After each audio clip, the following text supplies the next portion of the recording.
আমরা রোগে কাতরাই, দেখেন না, রোগে কাতরাই, অসংখ্য রোগ ভালো হয় না।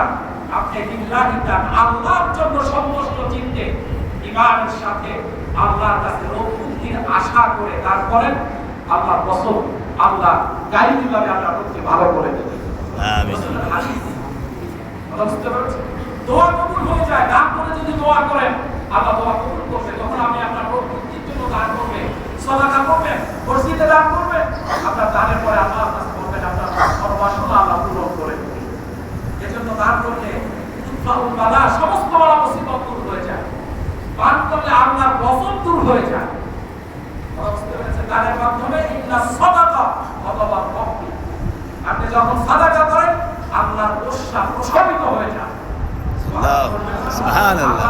আজকে ভূমিকম্প আসতেছে, একটার পর একটা ভূমিকম্প, আমরা আতঙ্কগ্রস্ত হয়ে আছি, কারণ সমস্ত নিউজ চ্যানেলগুলি এই ভূমিকম্পের অধিক মাত্রায় 8, 8.5, 9 মাত্রার ভূমিকম্পের আমাদের জন্য সংবাদ দিচ্ছে, ঠিক না? এই যে আসার গজব আসতেছে, একটার পর একটা ভেয়ে আসতেছে, এই যে বন্যা আসতেছে, বন্যা হচ্ছেও বর্তমানে, এই সমস্ত আসার গজব থেকে, বন্যা থেকে, বিভিন্ন গাইবী রোগ থেকে, যে রোগ আমার শরীরের মধ্যে আছে ডাক্তারও ধরতে পারে না, এমন কঠিন কঠিন রোগ থেকে যদি আপনি আল্লাহর কাছে পানাহ চান, তাহলে আল্লাহর রাগকে, আল্লাহর গুসাকে প্রশমিত করতে হবে, আল্লাহর গুসাকে কমায় দিতে হবে। তার মাধ্যম হচ্ছে দান। তার মাধ্যম কি বলেন? দান। এই দানের অসংখ্য ফজিলত কোরআন হাদিসের মধ্যে আছে। এই দান আমাদেরকে করতে হবে। এই দান সম্পর্কে সংক্ষিপ্ত আকারে আলোচনা করার উদ্দেশ্য হচ্ছে যে আমরা বসে আছি নামাজ পড়ার জন্য নিউ টাউন কেন্দ্রীয় জামে মসজিদ, ঠিক না? এই নিউ টাউন কেন্দ্রীয় জামে মসজিদ, এই মসজিদটি কাদের বলে? কাদের? হাত তুলে বলেন। আমাদের। সবাই আওয়াজ দিয়ে বলেন কাদের? আমাদের। যারা বলেন না তাদের কথাই মসজিদ না নাকি? আপনারা এই এলাকার বাসিন্দা না? আমাদের মসজিদ, আমাদের মসজিদ। কারা কারা এলাকার বাসিন্দা? হাত তুলে দেখান। আমিন। আমি এই এলাকার বাসিন্দা। আমিন। সবাই কি বাইরে? এই এলাকার বাসিন্দাদের মসজিদে, এই মসজিদটা দেয়া হয়। মসজিদে দানটা হচ্ছে আল্লাহর কাছে সবচেয়ে বেশি পছন্দনীয় দান। আল্লাহ পাক অন্য কোনো দানের ব্যাপারে বলেন নাই যে দান করলে জান্নাতে একটা ঘর বানায়। দান করলে তো ফজিলত আছে, দান করলে সব 700 গুণ, তার চাইতে বেশি, যেগুলি আমি আমার আলোচনায় বললাম। কিন্তু দান করলে একটা মসজিদের বিনিময়ে আল্লাহ পাক জান্নাতে একটা ঘর বানাবেন, এমন হাদিস কেবল মসজিদে দান করা। সুবহানাল্লাহ। বুঝতে পেরেছেন? মান বানা লিল্লাহি মাসজিদান বানাল্লাহু লাহু বাইতান ফিল জান্নাহ। সুবহানাল্লাহ। আল্লাহ ঘর বানায়। আপনি টাকা পেয়েছেন, আজকে বিশাল বিশাল বিল্ডিং এর খবর আসে আমাদের কাছে, খুব কানগরওয়ালা, খুব শৌখিন, খুব সৌজন্যওয়ালা, খুব দামি ফেলা। আপনি বাড়ি দাঁড়াই করবেন, শান করবেন, ওষুধ ধরাই করবেন, খুব সুন্দর সুন্দর ফিটিংস দিয়ে আপনার জন্য অফার আসতেছে, এমন সুন্দর সুন্দর একটা বাড়ি। এই বাড়িটা ক্রয় করার জন্য আপনার মন চায়। যার আমেরিকা আছে, টাকা পয়সা আছে, সে তো সাথে সাথে করে ফেলায়। যার নাই তার মন চায় না, চায় যে তোর সাথে একটা বাড়ি করবে। আবার যারা নিউ টাউনে বাড়ি করেছেন, 10 তলা, 11 তলা, 12 তলা বাড়ি করলেন, বিল্ডিং তৈরি করলেন, এই বিল্ডিং এ নিজের ফ্ল্যাটটা কত সুন্দর করে সাজিয়েছেন, আরো বেশি সাজাতে মন চায়, আরো দামি দামি বেশি ফার্নিচার আনতে মন চায়। বুঝতে পেরেছেন? মানুষের চাহিদার কোনো শেষ নাই, মানুষের ভোগবিলাসের কোনো শেষ নাই, মানুষের আরাম আয়েশের কোনো শেষ নাই। সুতরাং এই মানুষগুলি পৃথিবীতে বাড়ি বানানোর জন্য যদি এত সব করতে পারে যে আমার টাকা পয়সা দিয়ে পৃথিবীতে একটা সুন্দর বাড়ি বানাবো, কিন্তু আমি আপনাদের কাছে প্রশ্ন করতে চাই, আমরা পৃথিবীতে দুনিয়ার সমস্ত ধন সম্পদ দিয়ে যদি এটাকে সুন্দর করে সাজাই, ওটা বেশি সুন্দর হবে না আমি আবার আল্লাহ যে বাড়িটা বানাবো সেটা বেশি সুন্দর হবে? আল্লাহর বাড়িটা সুন্দর হবে। যারা জবাব দিয়ে বলবেন না, তাদের মনে হয় বাড়ির মধ্যে আছে। কোন বাড়িটা সুন্দর? আল্লাহর বাড়ি সুন্দর। আমাদের বানানো বাড়ি না আল্লাহর বানানো জান্নাতের বাড়ি? আল্লাহর জান্নাতের বাড়ি সুন্দর। সেই আল্লাহ পাক আপনাকে অভয় দিলেন আল্লাহর রাসূলের মাধ্যমে, হাদিসের মাধ্যমে আল্লাহ পাক জানাই দিলেন যে ব্যক্তি মসজিদ বানায় সেই ব্যক্তির জন্য আমি আল্লাহ জান্নাতের ভিতরে ঘর বানাই। সুবহানাল্লাহ। জান্নাতের ঘরটা কি পৃথিবীর মাত্র 1 বিঘা জমি নিয়ে? না না, 1 বিঘা জমি নিয়ে বলেন না, সামান্য 1200-2000 স্কয়ার ফিটের বাড়ি। জান্নাতের বাড়ি কেমন হবে? আল্লাহ রাসূল বলেছেন জান্নাতের মধ্যে একটা ব্যাগ রাখার জায়গা, একটা ব্যাগ, যে ব্যাগ দিয়ে শিক্ষক তার ছাত্রকে শাসন করে, পিতামাতা তার সন্তানকে শাসন করে। এই একটি ব্যাগ রাখার জায়গা জান্নাতে, এই এতটুকু জায়গা, এতটুকু পরিধি, আসমান জমিন এর চাইতেও দামি।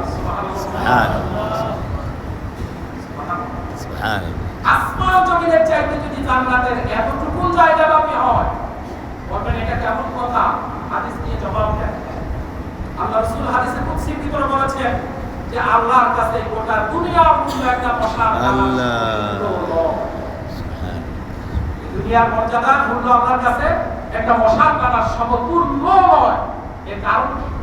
এর কারণ হচ্ছে পৃথিবী যত মূল্য হোক, এই পৃথিবী একদিন ধ্বংস হয়ে যাবে। ঠিক, এটা একটা কারণ। এই পৃথিবী কি হয়ে যাবে? ধ্বংস হয়ে যাবে। বিশাল আসমান অনেক দামি, কোন মানুষ বানায় না, আল্লাহ বানিয়েছে। কিন্তু ওই আকাশটাও একদিন ধ্বংস হয়ে যাবে। পৃথিবীর চাইতে 13 লক্ষ গুণ বড় ওই বিরাট সূর্য এত দামি, যার তাপমাত্রা 1.5 কোটি সেলসিয়াস।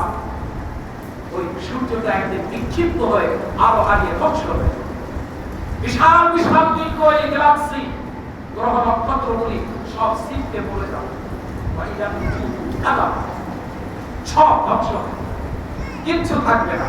এই জমিন সব ধ্বংস হয়ে যাবে, পাহাড়গুলি ধুলিত তুমারটাই ধ্বংস হয়ে যাবে। এই মানুষগুলি সব ধ্বংস হবে কি হবে না? হবে হবে হবে। কুল্লু নাফসিন যায়িকাতুল মাউত।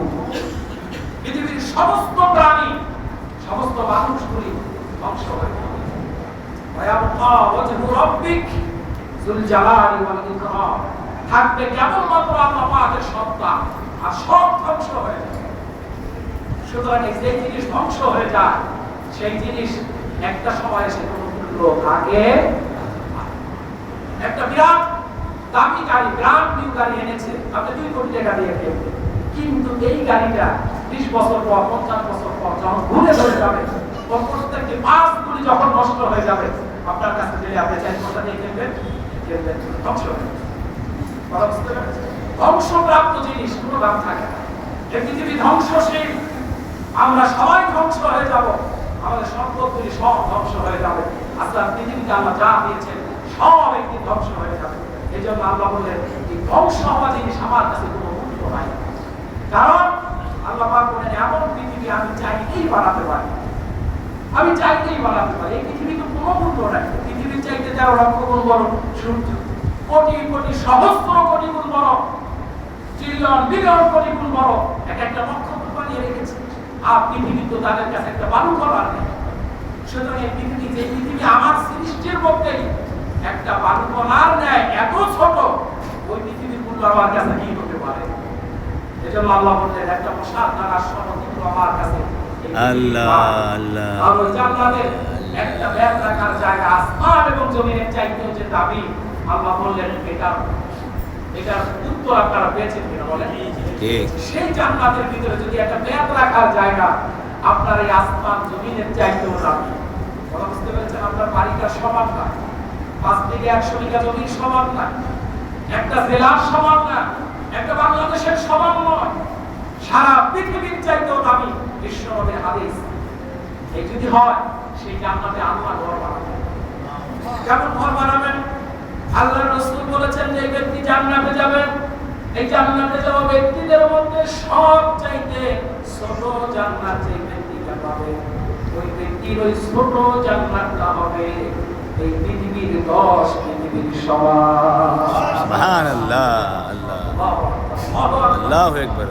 তার পৃথিবীর সবচাইতে ছোট্ট জান্নাতই যদি পৃথিবীর 10টা পৃথিবীর সমান হয়, তার জন্য যদি আল্লাহ একটা ঘর বানায় দেয়, সেই ঘরটা কেমন হবে?